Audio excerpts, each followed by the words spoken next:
Hey guys, Polaris Customs here. What we're going to do today is install our 2-inch lift kit on my 2016 CFMOTO Zforce 800. This is a kit I ordered off Amazon. It was around $70 plus tax. What it comes with is your instructions, your brackets for your front, which are the larger ones, and your rear, which are the shorter ones, your spacers, and your nuts and bolts. This is actually a kit that's made for a Polaris Razor 800. With a little bit of modifications, this will fit the Zforce 800. All right, let's take our measurements before the lift kit. So you want to go to the lowest part, and it's going to be roughly 8.5 inches. We'll go right from here. And in the front, we're going to say that's about 9.5 inches. All right, jack up the front of your CFMOTO. You're going to take off your rim. It's a 17 millimeter for the nuts.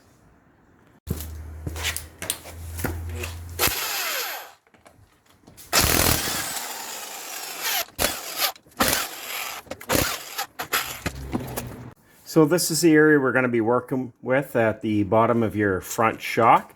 You're going to take off your nut and bolt here and take it right out. It's a 15 millimeter.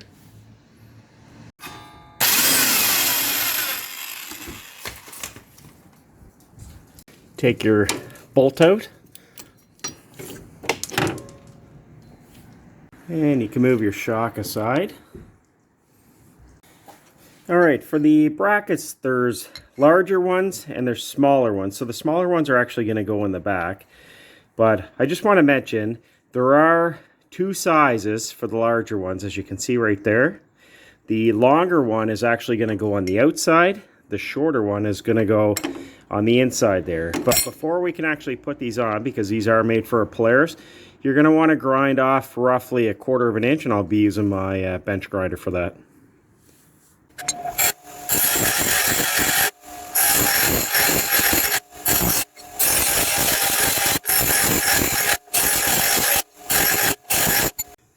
Alright, so once they're trimmed down, again, the shorter one is going to go on the inside and the longer one's going to go on the outside.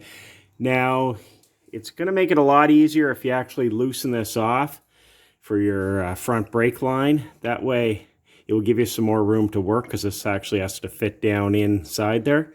So I'm just noticing here I'm going to need to take off probably 1/8 of an inch more, and I'll probably have to do the same on this.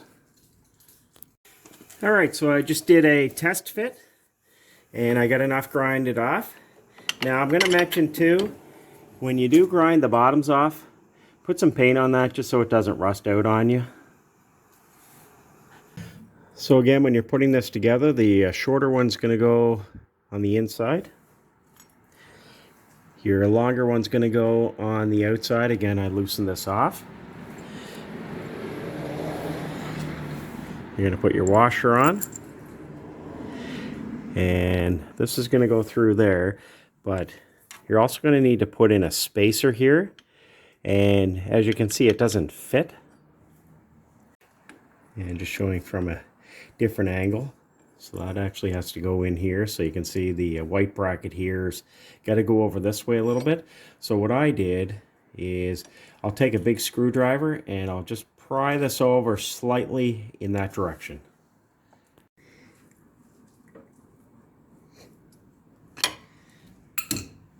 Alright, so we got the bolt through. Again, there's your spacer. We're going to put a nut on the other side, but I'm going to use a little bit of Loctite on it.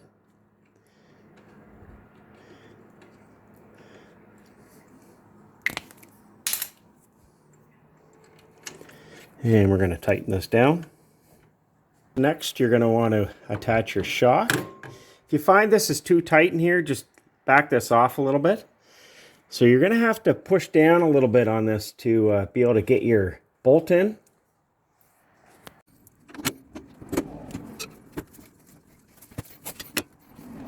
A little bit of Loctite. And again, I used a screwdriver to help pull it down a little bit. I always go a little bit overboard with the Loctite, but it's not going to hurt it. And you're going to want to tighten this up and recheck this. And tighten your brake line bracket back up. Again, make sure it's not binding on either end. You want to make sure there's a little bit of play on there.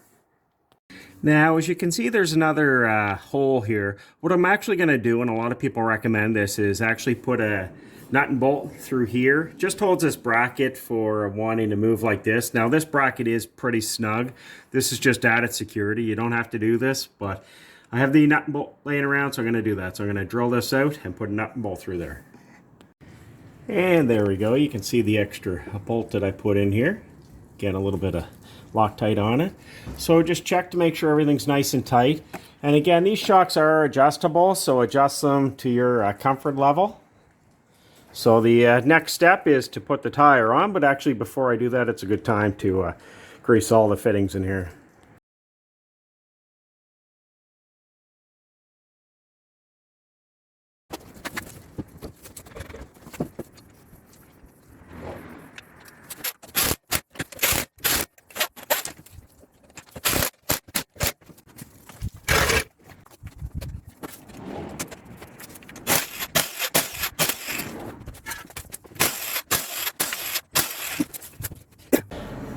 So on the back, I removed the shock just by unbolting it. And then I've installed the bracket on the top. So again, you have your bolt going through, your spacer, and your nut, or vice versa. I did have to squeeze this open just a little bit to put the spacer in. And then I also drilled a hole in the top bracket, this one here.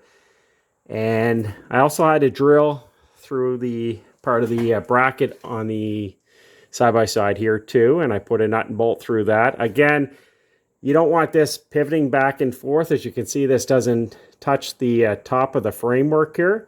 So this here is going to stop it from pivoting. So the next step is to install the top of the shock.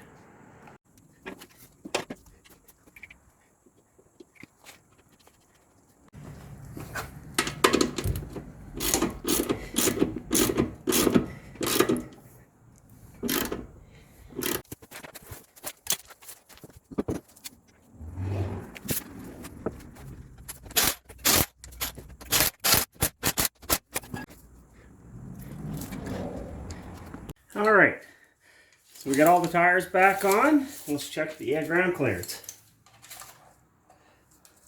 So now this is right at a foot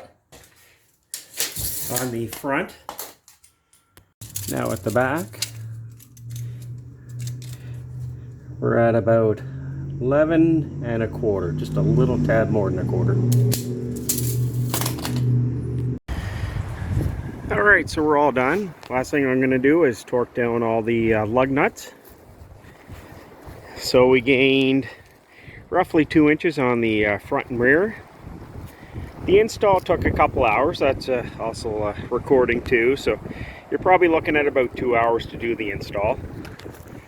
And there's the front.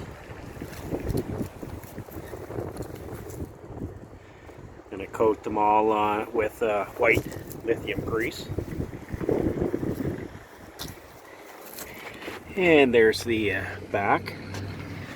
Again, highly recommended to throw that extra nut and bolt in there. So again, it's just drilling a hole through here and through your frame.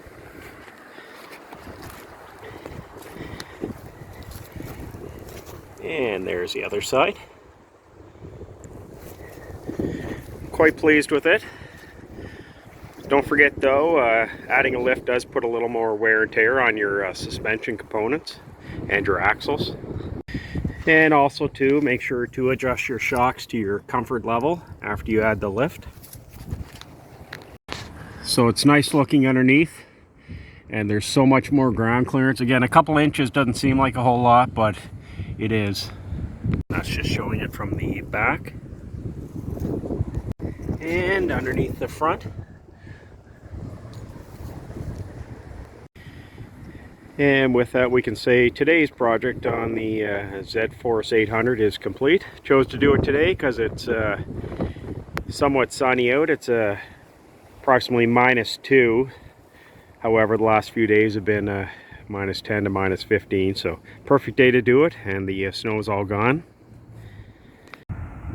So again, we're going to be doing lots more videos on the CFMOTO Zforce 800, so make sure you hit that subscribe button and the bell notification. And also, if you have any tips, suggestions, or comments, make sure you post them below.